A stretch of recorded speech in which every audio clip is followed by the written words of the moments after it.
Olá, eu sou a professora Vanessa, esse é o programa Mão no Scooby. No episódio de hoje a gente vai falar o que é preciso para fazer kombucha. Então, você vai precisar de chá verde ou chá preto, tá? Açúcar, chá de arranque e um vidro grande. Eu não coloquei Scooby, por quê? Porque Scooby não é necessário. Muitas pessoas acreditam que para começar a produção de kombucha necessariamente precisam de um Scooby. E na verdade o que é fundamental para nós produzirmos kombucha é o chá de arranque e não o Scooby. Vamos falar agora sobre os tipos de chá que são utilizados ou que devem ser utilizados para a produção de kombucha. Tradicionalmente nós devemos utilizar sempre os chás que são derivados da Camellia sinensis, que é um tipo de chá oriundo da China ou do Japão. No Brasil, nós já temos plantações de Camellia sinensis, vocês podem encontrar isso na internet. Então, quais são esses chás? É o chá verde e o chá preto. Temos também o chá branco, o oolong, o chá vermelho, mas que são chás muito caros mas não é necessário. No Brasil, nós temos o chá mate-leão, que muitas pessoas confundem, perguntam se o chá mate-leão é o chá preto. Porque pelo menos quando eu era criança, minha avó sempre perguntou se eu queria tomar um chá preto, sempre se referiu ao chá mate-leão como chá preto. E na verdade não é o mesmo chá. Então quando vocês forem comprar, vocês se atentem a isso, para que o chá que vocês estão adquirindo seja o chá preto de Camellia sinensis. Uma curiosidade, a palavra chá, ela sempre se refere à infusão que é feita de Camellia sinensis. A gente tem mania de falar, né, chá de camomila, chá de erva doce, chá de erva cidreira, mas na verdade é uma forma errada de se falar. É como se tivéssemos, por exemplo, vinho de abacaxi, vinho de maçã, quando na verdade a gente sabe que vinho é só de uva.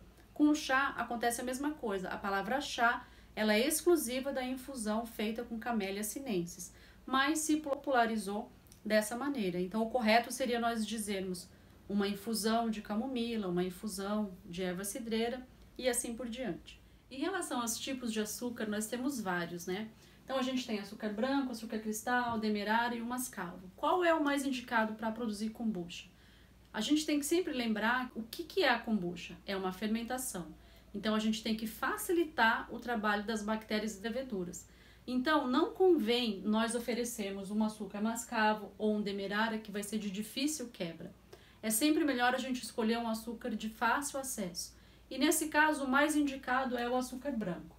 Excepcionalmente pode ser o cristal, mas eu recomendo sempre que se utilize o açúcar branco. Em relação ao chá de arranque, nós precisamos observar o seguinte. O chá de arranque ele é necessário por dois motivos. Primeiro, ele é fonte de micro-organismos e segundo, ele é o responsável por diminuir o pH do nosso chá para que a nossa fermentação ocorra sem maiores riscos de contaminação. Então observe aqui no exemplo. A gente pode produzir kombucha sem Scooby ou com Scooby. Mas nos dois casos nós precisamos necessariamente de 10% do volume total que nós estivermos fermentando de chá de arranque, tá? E o que é o chá de arranque? É uma kombucha que está um pouco mais ácida, ela está maturada, então ela tem uma carga microbiana o suficiente para conferir essa diminuição de pH. Mesmo que eu não utilize o Scooby, ele vai se formar ao longo da fermentação. Então o Scooby é como se ele fosse uma consequência da fermentação.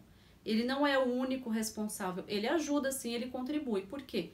Porque naquele biofilme a gente encontra também bactérias e leveduras aderidas ali, mas não é essencial.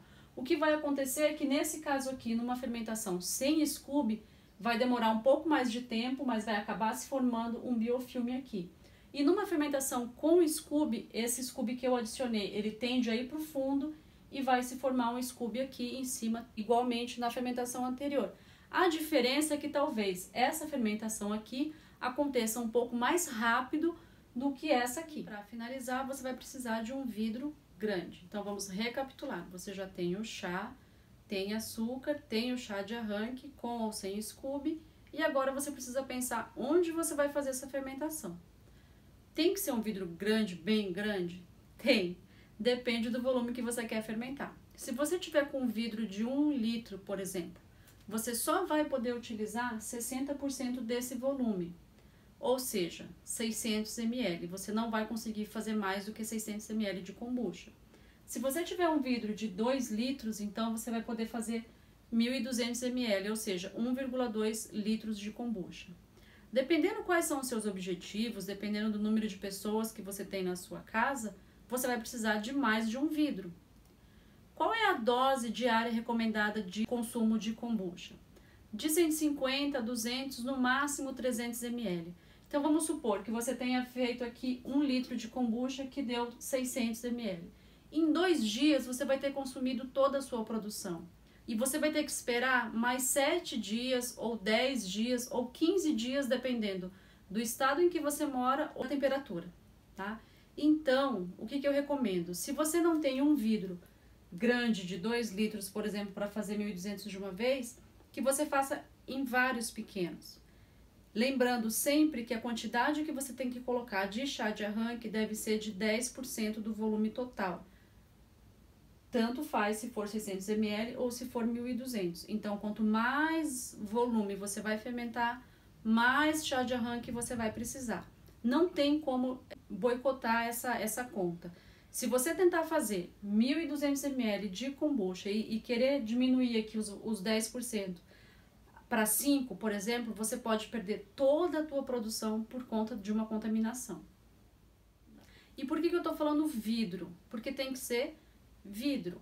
A gente não deve fazer esse tipo de fermentação em um recipiente metálico, por exemplo. Por quê?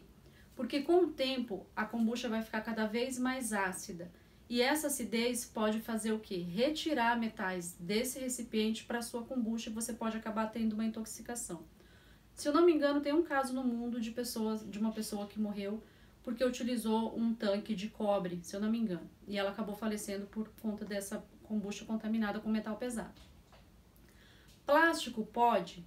Depende do plástico. Se for um balde de plástico alimentício, ok. Se não for, não recomendo pelos mesmos motivos de se não poder utilizar um frasco metálico, porque a gente pode acabar retirando componentes desse plástico devido à acidez da kombucha. Isso vai acabar ficando dissolvido na kombucha e você pode ter um problema de intoxicação. Bom, pessoal, era isso que eu tinha preparado para vocês hoje. Um resumo do que é preciso para fazer kombucha. Se você gostou desse conteúdo, curte o meu vídeo, se inscreve no meu canal, compartilha. E me siga também nas outras redes sociais, no Facebook e no Instagram. Se você me acompanhar no Instagram, você vai poder ver as kombuchas que eu preparo e vai poder ficar morrendo de vontade, porque, modéstia à parte, elas são muito lindas e são deliciosas. Eu espero que você também possa fazer a sua kombucha